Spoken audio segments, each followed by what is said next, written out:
Hello students, आज हम लोग करने जा रहे हैं ज्योग्राफी क्लास 9 का 4th चैप्टर क्लाइमेट। तो चलिए शुरू करते हैं। सबसे पहले क्लाइमेट और वेदर के बीच का डिफरेंस क्या है। वेदर एक छोटे रीजन में स्मॉल पीरियड ऑफ टाइम के लिए मेजर किया जाता है, जबकि क्लाइमेट एक लार्ज रीजन में एक लॉन्गर पीरियड ऑफ टाइम के लिए मेजर किया गया है। आपने सुना होगा, हम कहते हैं the climate of Chennai is humid, मतलब वहाँ का क्लाइमेट ह्यूमिड है, मतलब वो कई सालों से ह्यूमिड है। हमने कई सालों को ऑब्जर्व किया और फिर हमने देखा कि अच्छा यहाँ का क्लाइमेट ह्यूमिड है। जबकि आपने सुना होगा today the weather is sunny, मतलब आज का वेदर सनी है, मतलब आज सूरज उगा है। तो ये आज के डेटा को एक छोटे से रीजन में, मतलब हम अपनी खिड़की के बाहर देख के अपने एरिया के बारे में इसे बता सकते हैं। इंडियन क्लाइमेट मॉनसून टाइप का है। मॉनसून वर्ड मौसम वर्ड से आया है, जो कि एक अरेबियन ऑरिजिन का वर्ड है। वेरिएशन इन क्लाइमेट दिखाने के लिए हमें कुछ एग्जांपल्स दिए गए हैं। इन समर्स राजस्थान में जो टेम्परेचर होता है वो 50 डिग्रीज पहुंच जाता है, जबकि जम्मू एंड कश्मीर में वो 20 डिग्रीज के आसपास रहता है। प्रेसिपिटेशन मेघालय में 400 सेंटीमीटर से ज़्यादा होती है, जबकि लद्दाख में बस 10 सेंटीमीटर्स के अराउंड होती है। लद्दाख एक कोल्ड डेजर्ट रीजन है, जबकि मेघालय मॉनसून के रास्ते में आगे में पड़ता है, वहाँ माउंटेन्स होने के कारण काफ़ी बारिश होती है। टाइम ऑफ प्रेसिपिटेशन, जहाँ इंडिया के बाकी हिस्सों में जून से लेकर सितंबर तक बारिश होती है, वहीं तमिलनाडु के कोस्ट में अक्टूबर और नवंबर में बारिश होती है। तमिलनाडु के भी ईस्टर्न कोस्ट में, मतलब तमिलनाडु का जो वेस्ट कोस्ट है वो तो मानसून के रास्ते में आता है, वहाँ पर नॉर्मली मानसून में ही बारिश होती है, पर जो ईस्ट कोस्ट है वो पीछे की तरफ है, इसीलिए वहाँ पर बारिश मानसून के बदले अक्टूबर और नवंबर में होती है। अगला है क्लाइमेटिक कंट्रोल्स, मतलब क्लाइमेट किन चीज़ों से अफेक्ट होता है। अगर हमें इन चीज़ों के बारे में पता है तो हम किसी भी रीजन के क्लाइमेट को काफ़ी एक्यूरेटली प्रेडिक्ट कर सकते हैं। इनमें आता है लैटिट्यूड, एल्टीट्यूड, प्रेशर और wind systems, distance from the sea, ocean currents और रिलीफ फीचर्स। तो लैटिट्यूड देखिए, जैसे जैसे हम इक्वेटर से दूर जाते जाते हैं वैसे वैसे जो डे की लेंथ है उसमें डिफरेंस आने लगता है। आपने सुना होगा कि एंटार्क्टिका में 6 महीने की दिन 6 महीने की रात होती है, मतलब वो पूरे टाइम सन को फेस किए रहता है, तो वहाँ रात काफ़ी कम होती है। एल्टीट्यूड आप जानते हैं कि माउंटेन रीजन्स में ठंड ज़्यादा पड़ती है और वहाँ हवा की जो प्रेशर होती है वो भी काफ़ी कम होती है। इसके कारण वो जो क्लाइमेट होता है वो प्लेन से अलग होता है। इसके बाद प्रेशर एंड विंड सिस्टम्स, किसी भी रीजन में कैसी विंड्स चलती हैं और कैसा प्रेशर बनता है, इससे भी वहाँ की क्लाइमेट अफेक्ट होती है। डिस्टेंस फ्रॉम द सी, जो सी के पास वाले रीजन्स होते हैं ना, वहाँ पर सी के इन्फ्लुएंस से क्लाइमेट काफ़ी एक्सट्रीम नहीं जाता, मतलब वो पूरे ईयर लगभग एक ही जैसा क्लाइमेट देखने को मिलता है। जबकि जो लैंड रीजन्स होते हैं, इनलैंड रीजन्स होते हैं, वहाँ पर काफ़ी एक्सट्रीम क्लाइमेट देखने को मिलता है। गर्मी में वो काफ़ी गर्म हो जाते हैं और ठंड में वो काफ़ी ठंडे हो जाते हैं। अगला है ओशन करेंट्स। तो दुनिया के अलग अलग रीजन से ओशन करेंट्स बहती हैं।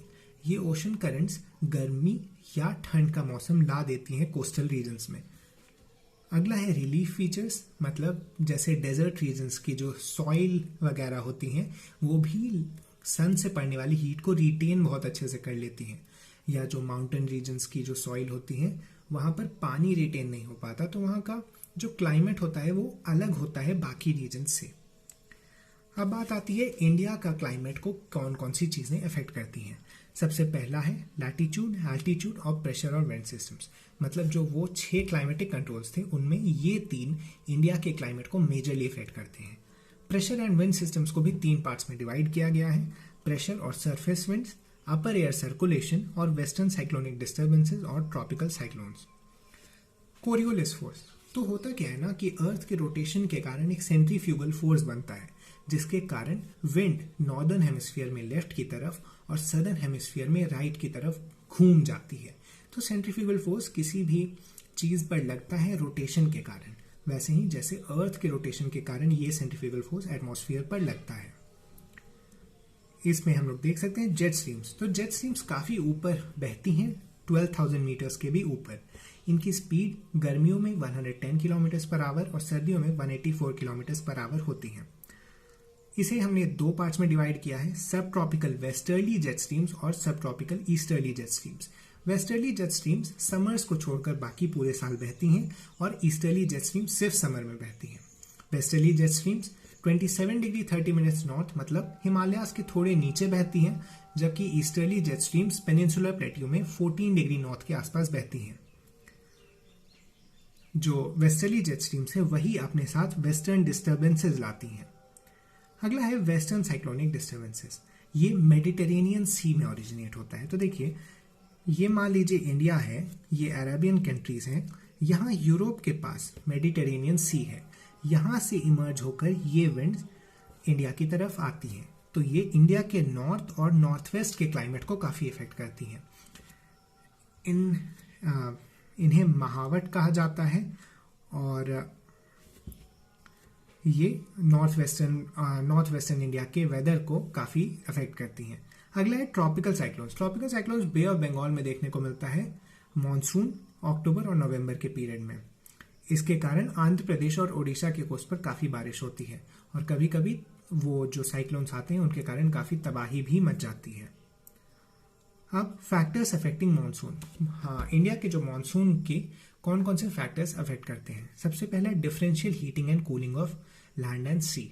आपने साइंस में पढ़ा होगा कि लैंड जल्दी हीट हो जाती है और जल्दी कूल भी हो जाती है, जबकि सी आराम से मतलब धीरे धीरे हीट होता है और उतने ही धीरे धीरे कूल होता है। आपने साइंस में ये भी पढ़ा है कि जो गर्म हवा होती है वो ऊपर उठती है, जिसके कारण कोल्डर रीजन से हवा हॉटर रीजन्स की तरफ बहती है। इसीलिए जब लैंड ज़्यादा गर्म हो जाता है तो कूल एरिया जो कि सी होता है वहां से हवा बहकर लैंड्स की तरफ आती है। अगला है shift in the position of intertropical convergent zone. तो intertropical convergent zone Ganga plains के ऊपर आ जाता है गर्मियों में।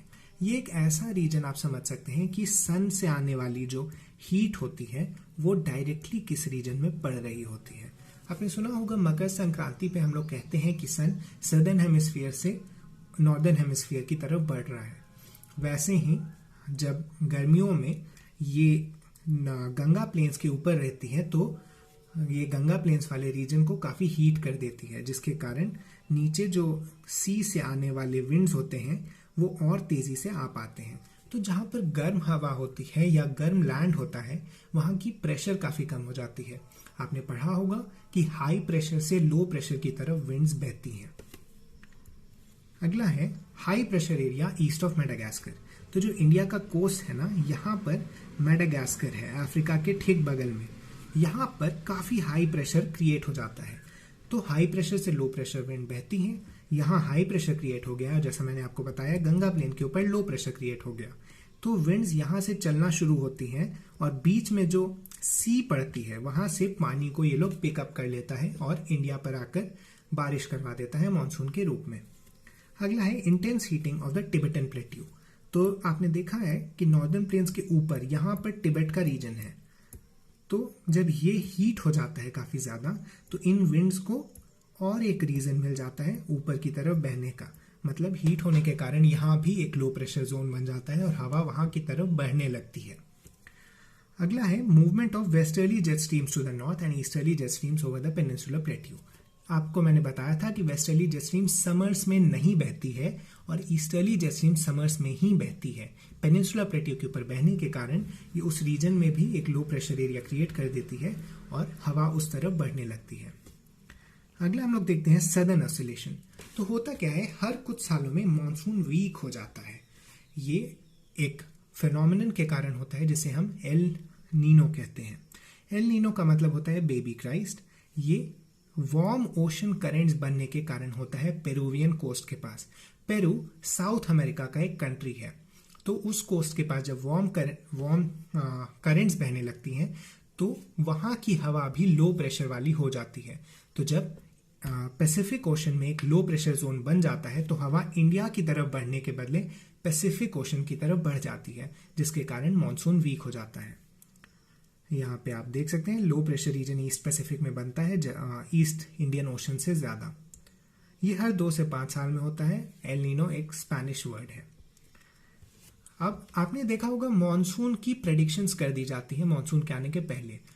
मतलब आपने न्यूज़ चैनल्स में देखा होगा इस बार मॉनसून वीक रहेगा या इस बार मॉनसून स्ट्रॉन्ग रहेगा। इसकी प्रेडिक्शन करने के लिए 2 एरियाज़ हैं, तहीती पैसिफिक ओशन में और डार्विन नॉर्दर्न ऑस्ट्रेलिया में। इन दोनों रीजन्स के बीच के प्रेशर के डिफरेंस को मेजर करके मानसून की स्ट्रेंथ का पता लगाया जा सकता है। अगला आता है मानसून के बारे में थोड़ी और डिटेल्स। ये 100 से 120 डेज के बीच रेंज करता है, अर्ली जून से मिड सितंबर तक। इसमें एक पीरियड आता है बर्स्ट, जो कि एक नॉर्मल रेनफॉल हम अचानक से बढ़ जाती है और काफ़ी दिनों तक लगातार होती रहती है। मॉनसून के 2 ब्रांचेज हैं इंडिया में, एक है अरेबियन सी ब्रांच और एक है बे ऑफ बंगाल ब्रांच। तो अरेबियन सी ब्रांच मुंबई पहुंचती है 10 जून को। ये डेट आपको याद रखने की ज़रूरत नहीं है, आप तो अगर आप न्यूज़ देखते होंगे तो आपको ये चीज़ खुद ही पता चल जाती होगी। और मिड जून में ये सौराष्ट्र, कच्छ और सेंट्रल पार्ट ऑफ इंडिया में पहुंचती है। ये 2 ब्रांच जाकर नॉर्थ वेस्ट गंगा प्लेन्स के ऊपर मिलती है, मतलब जो दिल्ली वाला रीजन है उसके ऊपर जाकर ये दोनों डिविजन्स मॉनसून की मिलती हैं। अगला है सीजन्स के बारे में। यहाँ पर 4 सीजन्स के बारे में बात किया गया है। सबसे पहले है कोल्ड वेदर सीजन, जिसे हम विंटर सीजन के नाम से भी जानते हैं। ये मिड नवंबर से फरवरी तक होता है। इसके कोल्डेस्ट मंथ्स दिसंबर और जनवरी होते हैं। यहाँ इस समय पर north east trade winds flow करती हैं लैंड से सी, और जिसके कारण रेनफॉल होती है तमिलनाडु में। साइक्लोनिक डिस्टर्बेंसेस भी आते हैं इसी समय वेस्टर्न और नॉर्थ वेस्टर्न एरिया से, जिसे महावट कहा जाता है। हॉट वेदर सीजन, जिसे हम समर कहते हैं, ये मार्च टू में रहता है। इस समय लू बहती है, जिसे वार्म एयर के करंट्स कहा जा सकता है। इसी समय होता है काल बैसाखी। काल बैसाखी वेस्ट बंगाल में काफ़ी वॉयलेंट विंड्स और थंडरस्टॉर्म्स का टाइम होता है। ये इसी हॉट वेदर सीजन के दौरान होता है। अगला मैंगो शावर्स। तो मानसून के कुछ समय पहले प्री मानसून शावर्स देखे जाते हैं, जिसके कारण मैंगोज राइपन कर जाते हैं केरला और कर्नाटका में। इसे ही मैंगो शावर्स कहा जाता है। अगला है एडवांसिंग मानसून, मतलब रेनी सीजन। ये मौसम राम के बारे में यहाँ कहा गया है। तो देखिए, ये इंडिया के नॉर्थ ईस्ट रीजन में जो हिल्स हैं वहाँ पर सिचुएटेड है मौसम राम। आप अगर मैप खोल के देखेंगे तो आपको ये मेघालय में मिल जाएगा। तो जो बे ऑफ बंगाल ब्रांच होती है ना, ये इन माउंटेन से टकरा कर यहाँ पर काफ़ी बारिश करा देती है। आपने सुना होगा चेरापूंजी और मौसम राम, ये रीजन्स सबसे ज़्यादा रेनफॉल रिसीव करने वाले रीजन्स हैं वर्ल्ड के। ये ब्रेक्स इन मानसून की बात भी आती है, मतलब मानसून के बीच में ही अचानक से कुछ दिनों के लिए इंटरवल हो जाता है जहाँ पर बारिश नहीं होती। इन्हें ही ब्रेक्स इन मानसून कहा जाता है। अगला है रिट्रीटिंग मानसून, जिसे पोस्ट मानसून भी कहा जाता है। ये अक्टूबर नवंबर के टाइम होता है, और इस समय क्या होता है ना कि बारिश नहीं हो रही होती, पर ह्यूमिडिटी काफ़ी ज़्यादा होती है हवा में। इसके कारण जो स्वेट होता है वो इवापोरेट नहीं कर पाता, और काफ़ी स्वेटिंग और पर्स्पिरेशन के कारण हमें गर्मी का एहसास होता है। इसे ही अक्टूबर हीट कहा जाता है। अगला है साइक्लोनिक डिस्टर्बेंसेस। ये अंडमान सी के ऊपर ओरिजिनेट करते हैं और ट्रॉपिकल साइक्लोन्स कॉज करते हैं। Distribution of rainfall. Distribution of rainfall के क्वांटिटी के बेसिस पे किया जाता है। हाई रेनफॉल रीजन्स में 400 सेंटीमीटर से ऊपर रेनफॉल होती है। यहाँ वेस्टर्न कोस्ट और नॉर्थ ईस्ट इंडिया। ऐसा क्यों होता है कि देखिए, ये जो हवा आ रही है वो विंड वाटर रिच है, क्योंकि उसने अभी अभी सी से पानी उठाया होता है। तो जब ये माउंटेन से टकराती है ना, तो ये इन रीजन्स में काफ़ी बारिश कराती है। इसी कारण से ये रीजन्स हाई रेनफॉल रीजन्स होते हैं। और इसके बाद आता है लो रेनफॉल रीजन, जहाँ 60 सेंटीमीटर से कम बारिश होती है। ये western Rajasthan, adjoining parts of Gujarat, Haryana, Punjab, Deccan plateau, Leh in Jammu and Kashmir. इसका एक कारण देखिए, आपको मैप्स में दिखेगा। यहाँ पर जब मानसून ऊपर जा रहा होता है, यहाँ पर अरावली रेंजेस आ जाती हैं। ये रेंजेस मानसून को अंदर राजस्थान, वेस्टर्न राजस्थान में जाने से रोक देती हैं, जिसके कारण मानसून का डायरेक्शन चेंज हो जाता है और यहाँ पर एकदम ही बारिश नहीं हो पाती। सेम चीज़ होता है जब ये वाली विंड्स भी ऊपर आती रहती हैं, तो ये जो रीजन है यहाँ पे प्लेट्यूज होने के कारण बारिश नहीं होती है। ये जो डेक्कन प्लेट्यू का इनर रीजन है, क्योंकि एक विंड इस तरफ से पार हो जाती है और एक उस तरफ से, जिसके कारण बीच का रीजन लो रेनफॉल रीजन कहलाता है। इसी के साथ हमने ये चैप्टर खत्म कर लिया है। आज के होमवर्क क्वेश्चन में आप लिख सकते हैं कि why is western Rajasthan a low rainfall region. इसे मैंने अभी अभी आपको बताया है। And which region in India gets the maximum rainfall, मतलब आपको उस स्टेट या सिटी का नाम बताना है। आप नीचे कमेंट सेक्शन में लिख सकते हैं। Thank you. इसी के साथ हम ये चैप्टर खत्म करते हैं।